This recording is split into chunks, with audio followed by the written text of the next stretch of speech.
Hello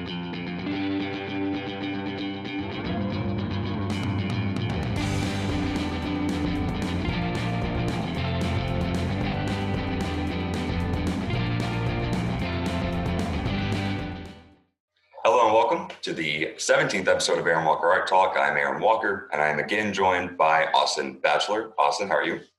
Great. So for the 17th episode, you have picked Raven. You can go ahead and explain why you picked that. Well, yeah, as I was just talking to you about, as I was looking through your gallery again, I realized that the two that I picked are they're by far the most,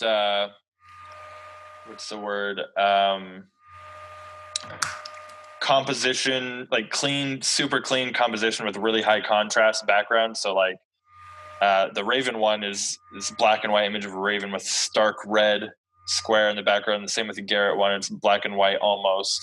Garrett with a bright blue background. I think that's really the main reason why is because when I was looking at it, they're all really tiny and those ones instantly stood out. The composition was super clear. I could tell what it was even at a thumbnail about an inch big.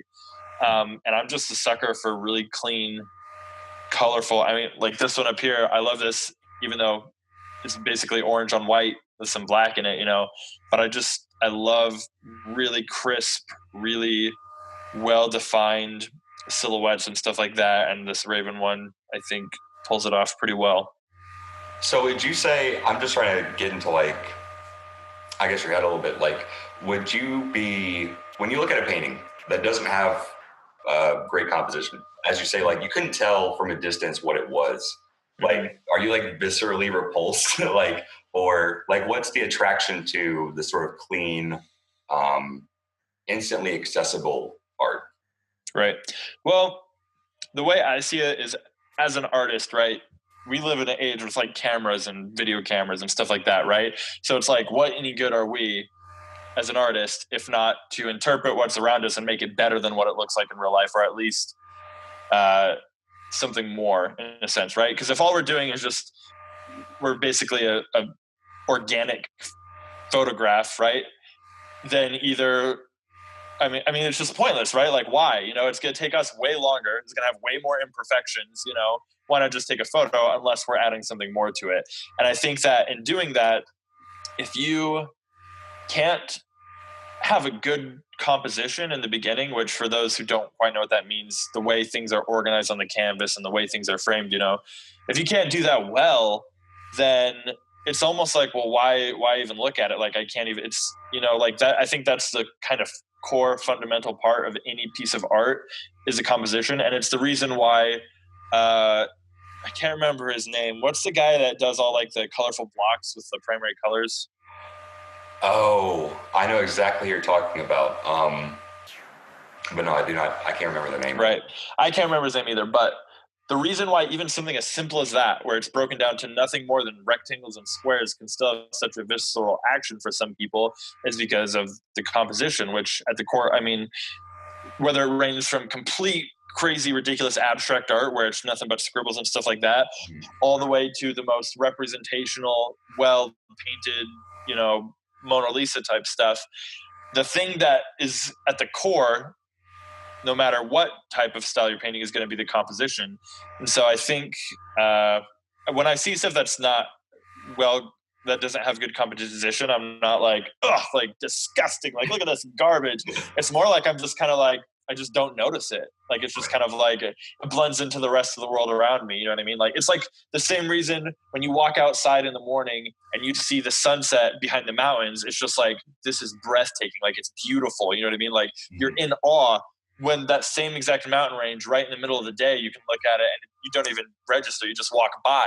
It's because there's no composition to it, right? But when that sun is behind it, and you have all these colors, and it's creating this silhouette of the mountain that's really dark against a really bright sky, all of a sudden your brain is oh my gosh, this is beautiful. It puts it right in front of your senses, And so as an artist, I think it's important to do that. And those two specifically, they jumped out as having really clean, really clear, easy to read composition, Right. I think most of that also has to do with the solid color background, which and it's not a muted tone, which is generally what I actually prefer. I prefer pastels and muted tones, kind of as a rule. But yeah, I'm not exactly sure. Like, and I was also going to say before we started this that you picked two that didn't have a lot of significance and weren't like significance in terms of like a ton of thought going into them ahead of time, right? Like these are two pieces of mine where I just had a reference picture and I just went for it, right? Mm-hmm. And why did you go? Why did you paint the Raven one? Well, like I just said, I just saw the reference picture and I'm like, oh, well, I want to transfer that to like illustration. But it's interesting to me that you consider these to be, and this is something I've touched on in the program before, interesting to me that you think that these are my two like better, more composed, more clean pictures when they're the ones that I put less kind of thought into. And so before in the program, I've talked about one, overworking things, and I definitely have a tendency to overwork things and kind of go in neurotically. And two, just not thinking about it being better, and that I'm more likely to overthink it and make decisions that are, you know, when my intuition would have been better, right? Do you find something similar in your work? Well, my work, I work digitally mostly now. I used to do a lot of watercolor and traditional ink and pencil work, but now it's almost all digital. And my process is I've kind of nailed it down to where it's super streamlined. Like I know exactly what steps and what order to take. And so it doesn't really seem like it happens anymore. If anything, I get lazy. Like if I work on a piece for too long, I'm like, like I'm so done with this. Like I don't want to paint it anymore. Like I just want to go do something else, you know? And so I actually have my kind of like my sweet spot, or the area where I think some of my best work comes from and what I enjoy doing the most is kind of like it's real loose. It's real almost like this. You can't really tell. I don't know if they'll be able to see this in the video, but it's basically just pencil work with some color washes over it, right? Where I really like the expressive lines. And I think that might be another reason why I like this Raven one, is that it's pretty loose, you know, like you can see a lot of the line work. And man, I love good line work. Like I'm a total sucker for good draftsmanship. And so just doing that with like a quick color wash, which I mean, I guess that's basically what this Raven is pretty much. It's a sketch with some color washes, but, yeah, that's for me. I don't ever tend to overwork. I, if anything, tend to underwork because I get burnt out on a piece real fast and I want to move on to the next one, you know. But that's something I've had to work on, was building my artistic endurance. So now about 24 hours is my cutoff on a piece. If it's taking me more than 24 hours, I'm basically like, all right, it's done, like it's finished. So usually way lower than that though. Personally, like I typically do things in one go. Now that might be 8 hours of work, right? But like, I don't want to look at something more than once. I want to go through it one time. It's like watching a movie and having to stop in the middle, and it's like you're never going to come back and finish that movie. Like the motivation just like dive bombs. Like you're like, oh my gosh, like I know it was a good movie, but I just don't want to sit down and keep watching it, you know? And also it's a matter of like you have your colors already made and you know like where things are going, and you're, at least for me, I'm caught up in like a certain kind of mania where it's like I'm doing this and I'm doing that. And when it's hard to get back, you know. Yeah. Especially since like when you're in the flow, you're taking tons of mental notes constantly while you're painting. You know, like, okay, I need to come back and fix that in a little bit when it dries some more, or I need to be aware of this sort of shape and stuff like that. And then when you get out of that and you come back, it's just kind of like, I guess I'll keep painting, you know, but it's really hard to pick up from where you left off. You know what I mean? Right. And also going back to talking about like draftsmanship and line work, this actually started, it was going to be a lot cleaner. So I go in graphite, pencil first. And then I was going in with these very small, like micron Copic markers, whatever you call them, right? And doing like sort of traditional line work just all the way through. And then I went in to do the white that's added on, right? And usually what I'll do is I'll use like those really small acrylic white, I forget what you call them, but they're paint markers, but it's very small and you get very precise lines. But then I was kind of done with that. And I went in with a Pentel whiteout, right? And which I don't know if you've ever used it for illustrations, but it will start out very precise and then very quickly become an inexact science and just get kind of all over the place. And so I did that, and then kind of going over the layers of whiteout. So you do the whiteout, but you can cover that with color, right? And then the white kind of absorbs it and makes it more muted, and then you can go back over it again and again. And so that's how I ended up with this. It's not how it was originally kind of intended to look. It was originally meant to be like just straight line work. But then it got looser as time went on, I suppose. Right. Kind of like what you were saying. There comes a point where you don't want to look at it anymore, and so you start making lines that way. So I have a question for you. How much time do you put? How many hours do you typically put into just the pursuit of improving your craft? You know, like not just painting for the sake of painting, or but specifically like grinding to really get better on specific things, right? Like whether it's training online or whatever with another painter, or trying to learn specific techniques. Like how much effort goes into that part of it? So recently, not a ton. In the past, I've gone through periods where I was like, I'm going to just be an artist, and that's what I'm going to do. And so I'm going to spend an hour every day doing anatomical sketches, right? That sort of thing. I'm at the point now where professional art isn't something that I'm necessarily interested. It's obviously not something that I'm going to pursue in that way. Where like the tagline under Aaron Walker is going to be artist, right? I don't think that's going to happen. I'm interested, so I'll watch a lot of. Wait, sorry, really quick. Oh. You don't think that's going to happen, or you aren't like? It sounds like there's an element of chance in there, like that would be nice, but I just don't think it's going to happen to me.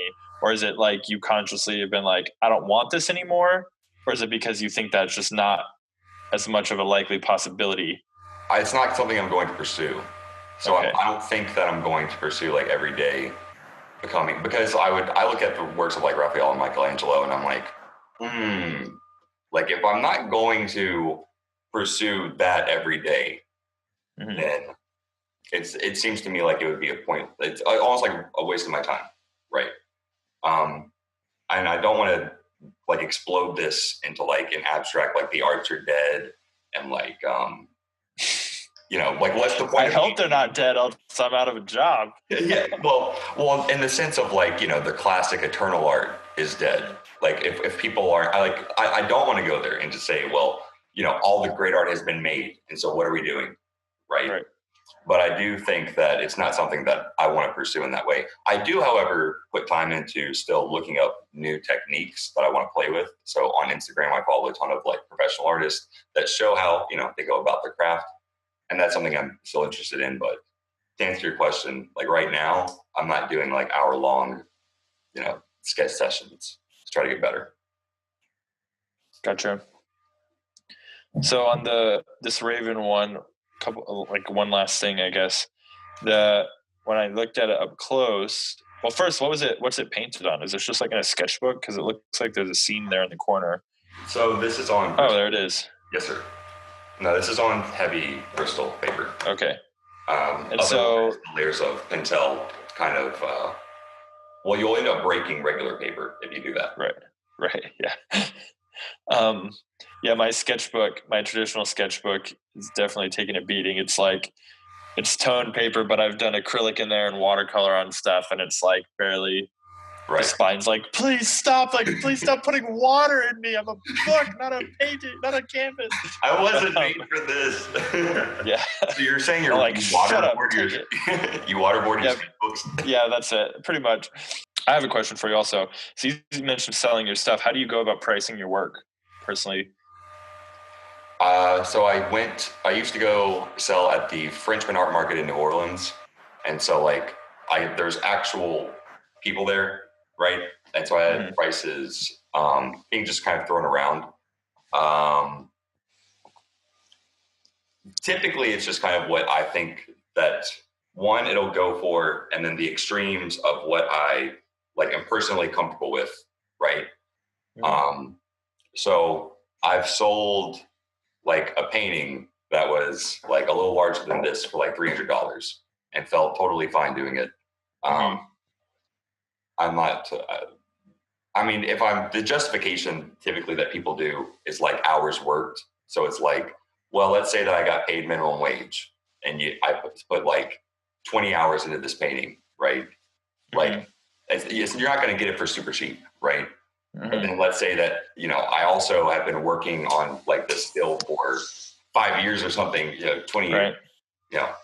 It's not like a skillless job. It's not like working at McDonald's, it's a craft, so, one time, so there's a Facebook group, I don't know if I got kicked out or not. I probably got kicked out. I haven't seen any posts for a long time, so probably, but it was like a fine artist of Utah Facebook group. I live in Utah, and someone posted the question. They said, how do you determine how much a piece of art is worth? Because they were talking about selling and stuff like that, and making it and putting their soul into it, all this fine art, flowery type stuff, which is, it's fine. It's not really my thing, but it's fine. But they said, how much is a piece of art worth? And I commented and said, it's worth however much someone's willing to pay for it. Sure. Like, that's how you determine, because they were saying that they had all this art. Whenever they go to art galleries, no one would buy it. And I told them, well, it's worth however much someone's willing to pay for it. If they're willing to pay $1, it's only worth $1. If they're willing to pay $10,000, it's worth $10,000, right? Yeah.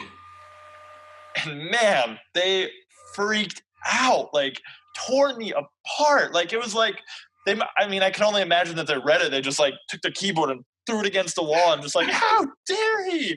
These people were like, you can't say that's disgusting. Like, you think it's only worth, like, no, it's worth, my art is worth $1 million to me because blah, blah, blah, blah, like saying all this stuff. And I'm like, okay, well, like you're asking how much you should price it for. And I'm giving you like the most realistic answer. Like, you want to know how much to sell it for? Sell it for how much people will buy it for. If you think your art's worth $1 million and you're still sitting in here in this Utah Fine Art Facebook group asking how much to sell your art for, it's probably not worth $1 million. Yeah. You know what I mean? Like, I would say, look, they freaked out. If you want to sell your art for $1 million, you should do that.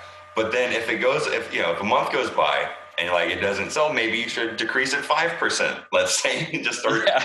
Right. And just 5% every month until you sell that. Right. And I mean, it can be of your own personal value. Like, you could be like, to me personally, it's priceless. Like, sure, fine. You know what I mean? Like, the emotional value you got from creating this piece of art, being able to express yourself and get this out into the world, that's totally fine.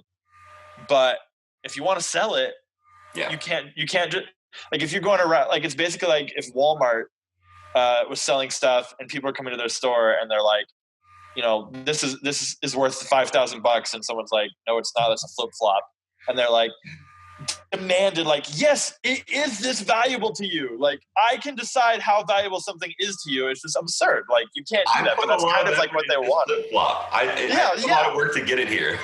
Yeah, you know how much innovation went into years of designing this. Like, well, like, it's just like it doesn't matter. You know what I mean? Like, what matters is what people are willing to part with. You know what I mean? And as an artist, you really have to learn to be okay with that and just be like, you know what? Some people won't value the stuff I make. Other people do. And sometimes as artists, like, you get people who want to commission stuff from you, and they're like, hey, can you paint for me? And you're like, yeah, sure. And they tell you what they want. You're like, okay, that'll probably be like, I don't know, like $500 based off of what they want. They want like an entire family portrait of their whole family.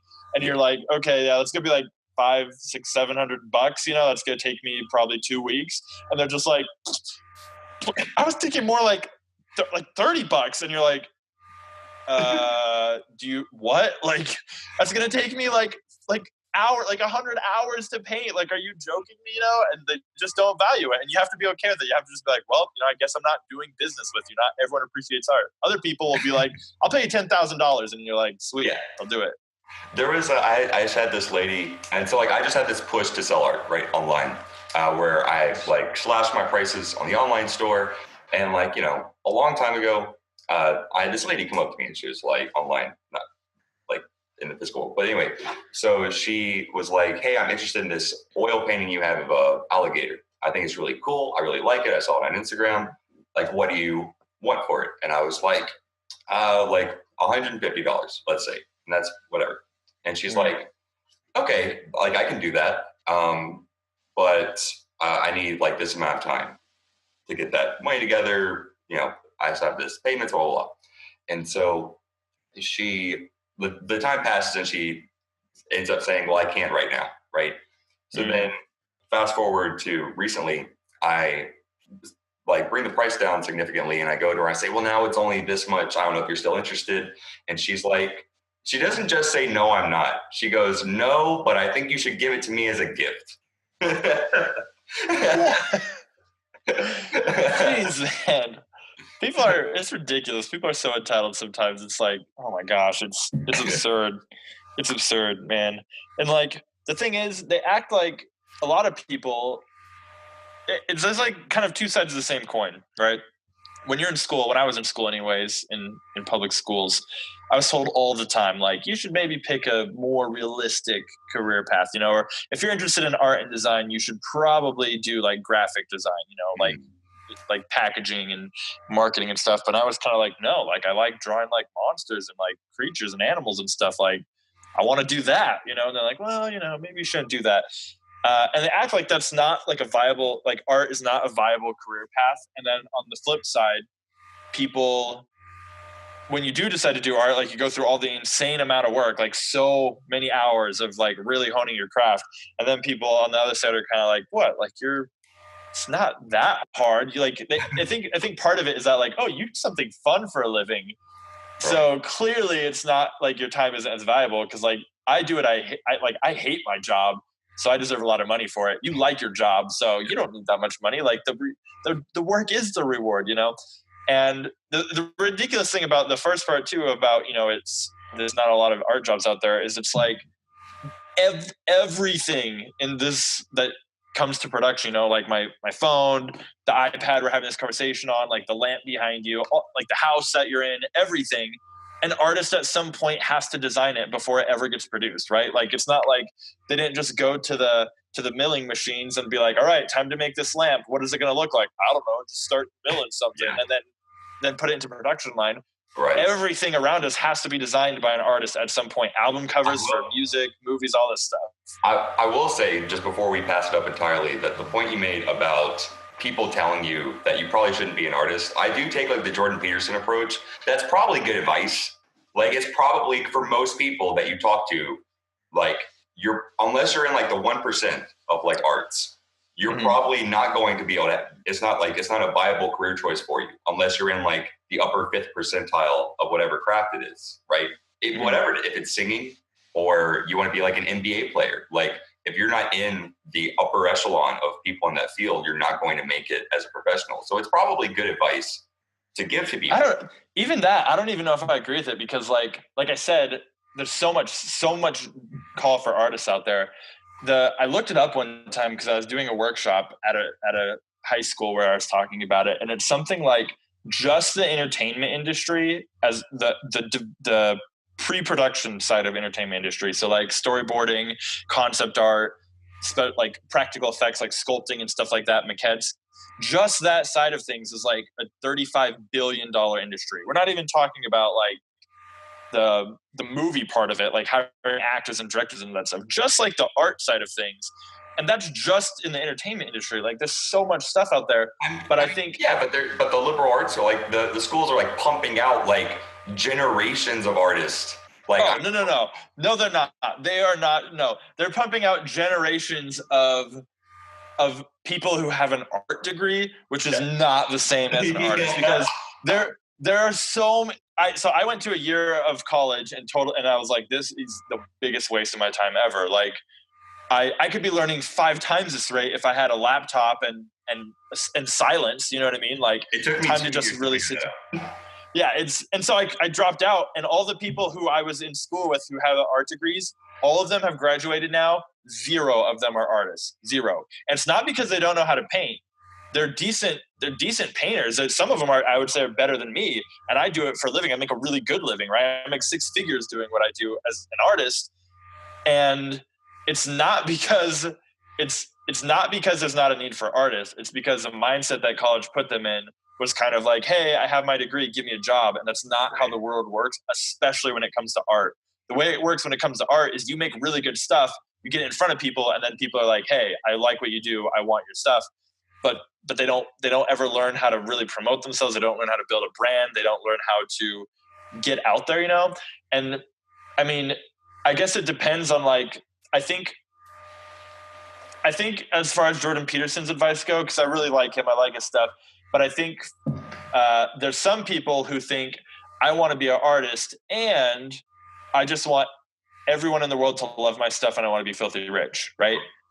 If you want that, then that's going to be like, probably not, but maybe, you know. And but there are, so maybe that makes sense. So if he's talking about like what your like a standard conception of what an artist is, which is like pop artist, of like, and Dolly is kind of like one of the first like celebrity artists, right? Where you make your paintings on your schedule, and then you know they're so awesome that people want to give you like $10 million for like a napkin that you made, right? Right. Yeah, and as far as that goes, that's much more than likely. But honestly, in today's age, the option to become basically a pop artist is so much more available than it was in the past. All you need is an Instagram account, right? There's artists. Some of my favorite artists, Jake Parker. I don't know if you ever looked at any of his stuff. Maybe he's a friend of mine now, and he millions of followers on social media. And that's what he does for a living, right? And before he worked for Blue Sky and Fox Studios doing animation and concept art and stuff like that. And now he quit all of that because he makes more money just off of his followers, right? Like he doesn't even have like a job per se. He just does what he likes to do and people follow him for it. And that's because, and there's hundreds of people like that on the internet because they can just build up a following and make a living out of it. I think it's just, and the cool thing about doing that with art too is that